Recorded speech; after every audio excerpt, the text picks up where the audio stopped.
Добрый, доброе время суток, дорогие зрители моего канала. Я выполнил домашнее задание по казахскому языку и написал небольшую пьесу.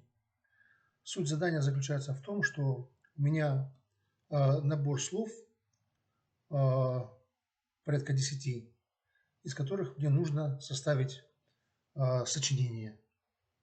И вот что у меня получилось.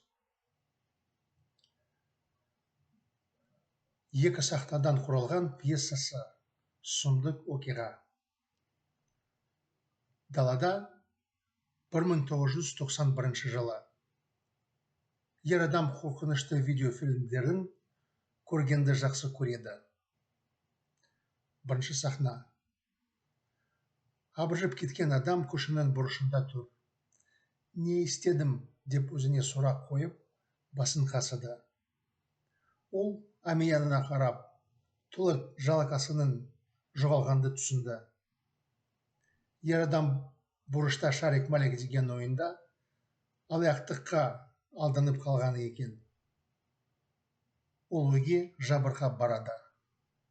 Әйелімен ұрысып алады. Мен шарик-малик келесі жолы үзілді-кесілді ойнамаймын деп ойлады ол. Оның қасында басқа бойы ұзын адам жүріп, онымен нен болғанын сұрады. Мен небары жалақымды жоғалып кеткен деп жауап берді ол.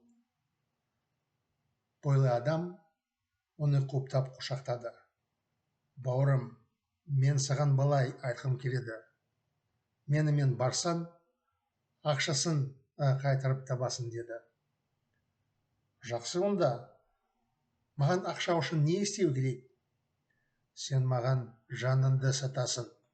Ойбай, айқайлап ер адам. Сен бөтен болмыс екенсің ғой. Сен шайтансың ба? Жоқ, бауырым.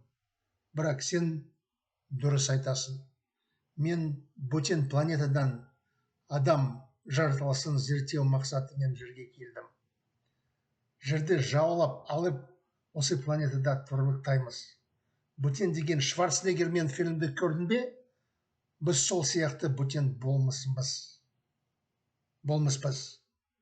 Өлтірме, менің жанымды алып емде. Темекі берші, деп жабырқап айтты ер адам. Маған үйіме баруға рұқсат бер. Бөтен қалтынан темекі алып ер адамға ұсынды. Ер адам темекі шегіп, тұқылын бөтеннің көзін сұғып, милиция бекетіне қарай жүгіріп, айғайлап кетті.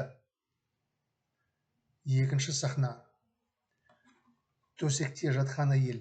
Сен неге осылай айғайлап жатырсың, жынды ақымақ, деп оның бөріне тіріп, ұрсып айтты. Бұл сәтте ер адам терлеп ұйқыдан оянды. Қандай сұмдық екен, деді ол. Мен қорқынышты фильмдерді енді ешқашан бүгіннен бастап үзілді-кесілді көрмеймін. Ант беріп отырмын.